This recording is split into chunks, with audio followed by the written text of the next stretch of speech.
Au milieu des luttes quotidiennes, des déceptions et de nos propres erreurs, il est facile d'oublier une vérité fondamentale. Tu es profondément aimé de Dieu. Quand les difficultés s'accumulent, que les échecs se répètent et que la solitude semble plus grande que l'espérance, le cœur humain commence à se demander « Est-ce que Dieu m'aime encore ?» Peut-être que tu ressens cela en ce moment. Peut-être que tu te regardes et que tu ne vois que des imperfections, des fautes, des faiblesses. Tu t'es peut-être dit qu'à cause de ce que tu as fait ou de ce que tu n'as pas fait, Dieu s'est éloigné, qu'il a cessé de s'intéresser à toi, qu'il ne se soucie plus.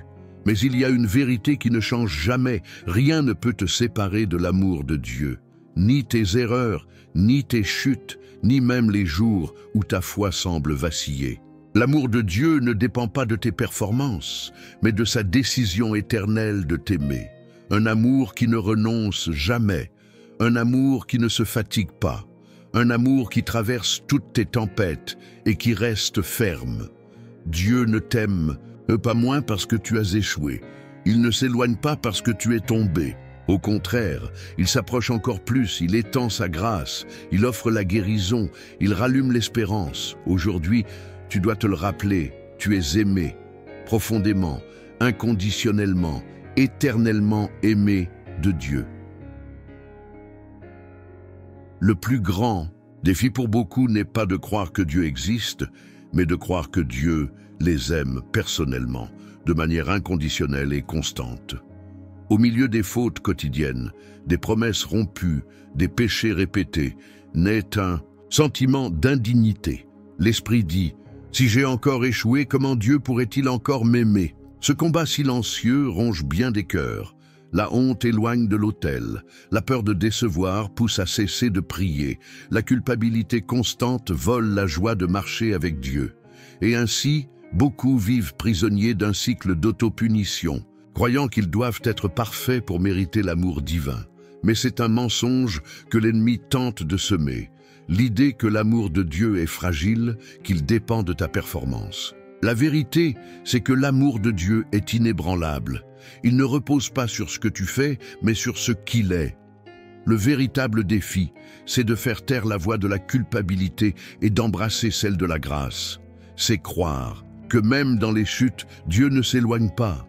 Au contraire, il court à ta rencontre, comme le père du fils prodigue, prêt à restaurer, à guérir et à raviver la valeur qu'il a toujours vue en toi.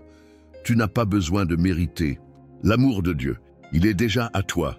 Et rien de ce que tu fais ou que tu ne fais pas ne changera cela. Dans Romains 8, 38-39, Paul déclare avec conviction « Car j'ai l'assurance que ni la mort, ni la vie, ni les anges, ni les dominations, ni le présent, ni l'avenir, ni les puissances, ni la hauteur, ni la profondeur, ni aucune autre créature ne pourra nous séparer de l'amour de Dieu manifesté en Jésus-Christ notre Seigneur. » Ces paroles ne sont pas seulement poétiques, elles sont une encre pour l'âme. Paul savait ce que signifiait être persécuté, rejeté, maltraité. Il connaissait ses propres limites humaines, et pourtant, il affirme « Rien ne peut nous séparer de l'amour de Dieu ». L'amour de Dieu n'est pas fragile, il n'est pas instable, il ne dépend pas des mérites humains. Il est absolu. C'est un amour qui survit aux tempêtes de la vie, qui traverse les déserts de l'âme, qui reste même quand notre foi chancelle. Dieu n'aime pas une version parfaite de toi. Il t'aime tel que tu es, avec tes luttes, tes chutes, tes efforts quotidiens pour bien faire. Il voit au-delà des échecs, il perçoit ton potentiel.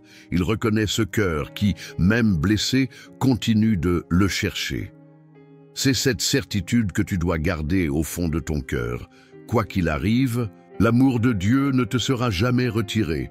Il est ton rocher, ton abri sûr, ta certitude au milieu des incertitudes de la vie. Aujourd'hui, Dieu t'invite à faire pleinement confiance à son amour. Pas un amour distant, froid ou théorique, mais un amour vivant, personnel et constant. Un amour qui ne diminue pas les jours où tu trébuches et qui ne grandit pas les jours où tu fais tout bien. Un amour qui est simplement là, parce que Dieu est amour. Faire confiance à cet amour, c'est être libéré. C'est comprendre que tu n'as pas besoin de te battre pour être accepté. tu l'es déjà. Tu es déjà aimé. Avant même que tu ne fasses le moindre effort, avant même que tu ne songes à chercher Dieu, il te connaissait et avait déjà choisi de t'aimer. Grandir dans la foi, c'est laisser cette vérité façonner ton identité. C'est rejeter le mensonge qui dit que tu dois être parfait pour être digne d'amour. C'est abandonner la culpabilité constante et accueillir la grâce qui te permet de recommencer chaque jour. Dieu ne t'aime pas parce que tu es fort. Il t'aime même quand tu es faible. Il ne t'aime pas parce que tu es stable. Il t'aime même quand tu es instable. Son amour est la base sur laquelle tu peux construire une foi solide et inébranlable. Aujourd'hui, il t'appelle à te reposer dans cet amour, à vivre comme quelqu'un qui sait qu'il est aimé, à agir comme quelqu'un qui sait qu'il est déjà accepté. Car lorsque tu t'enracines dans cet amour, ta vie est transformée de l'intérieur. Appliquer la certitude de l'amour de Dieu au quotidien transforme non seulement la manière dont tu te vois, mais aussi ta façon d'affronter le monde. Autour de toi, c'est choisir chaque matin de vivre avec la conscience que tu es profondément aimé, peu importe ce qui se passe. Concrètement, cela signifie rejeter les accusations intérieures qui veulent définir ton identité par tes échecs. Quand la voix de la culpabilité essaie de t'arrêter, choisis de te rappeler « Je suis aimé de Dieu. Mon histoire n'est pas définie par mes erreurs, mais par la grâce qui m'a trouvé. » C'est aussi traiter les autres à partir de cette conscience. Celui qui sait qu'il est aimé peut aimer plus librement. Celui qui a reçu la miséricorde peut l'offrir aux autres. L'amour de Dieu, reçu sincèrement dans le cœur, déborde naturellement dans nos actions de tous les jours. Un autre pas important est de refuser de mesurer l'amour de Dieu à travers les circonstances. Les moments difficiles ne sont pas des signes d'abandon. Ce sont des occasions de découvrir la profondeur d'un amour qui ne chancelle pas, même quand tout semble instable. Vivre l'amour de Dieu au quotidien, c'est aussi pratiquer la gratitude même quand tout n'est pas clair. C'est prier non seulement pour demander, mais pour remercier d'être déjà accepté. C'est relever la tête après une journée difficile, avec la certitude que rien n'a changé dans le cœur de Dieu à ton sujet. L'application pratique est simple, mais puissante. Souviens-toi à chaque instant que tu es aimé et vis comme quelqu'un qui y croit vraiment. Dans toute la Bible, Dieu affirme clairement que son amour pour nous est inébranlable, éternel et immuable. Ce sont ces promesses qui soutiennent notre âme les jours où le doute tente de nous affaiblir. L'une de ces promesses se trouve dans Jérémie 31, 3. « Je t'aime d'un amour éternel. C'est pourquoi je te conserve ma bonté. » L'amour de Dieu n'a pas de date d'expiration. Il n'a pas commencé dans tes meilleurs moments pour s'arrêter dans tes jours les plus sombres. Il est éternel. Une autre parole vivante se trouve dans Sophonie 3, 17. « L'Éternel, ton Dieu, est au milieu de toi, comme un héros qui sauve. Il fera de toi sa plus grande joie. Il gardera le silence dans son amour. Il aura pour toi des transports d'allégresse. » Dieu ne t'aime pas seulement, il se réjouit de toi. Même avec tes imperfections, il voit de la beauté dans ta marche sincère. Et dans 1 Jean 4, 18, nous trouvons la force nécessaire pour vaincre la peur. Il n'y a pas de peur dans l'amour, mais l'amour parfait bannit la peur. Quand nous comprenons l'amour de Dieu, la peur du rejet, la peur d'échouer, la peur de ne pas être assez, commence à perdre son pouvoir sur nous. Ces promesses sont des ancres pour les jours d'incertitude. Ce sont des rappels constants que peu importe ce qui se passe, tu es et tu seras toujours profondément aimé du Père. Cet amour est la fondation sur laquelle tu peux construire ta vie avec solidité et confiance. Savoir que tu es aimé de Dieu n'est pas seulement une information réconfortante pour le cœur. C'est une vérité qui réveille un appel. Tu as été aimé pour aimer. Tu as été rejoint pour rejoindre. Tu as été restauré pour devenir un instrument de restauration dans la vie des autres. L'amour de Dieu ne se contente pas de guérir tes blessures. Il t'élève à vivre une vie qui reflète cette grâce. Tu n'as pas été appelé à vivre enfermé dans les fautes du passé ou dans les peurs du présent. Tu as été appelé à marcher dans la liberté, fort de la certitude d'être profondément aimé, et donc capable de diffuser cet amour partout où tu vas. L'amour que tu as reçu n'est pas destiné à être conservé, il est fait pour être partagé.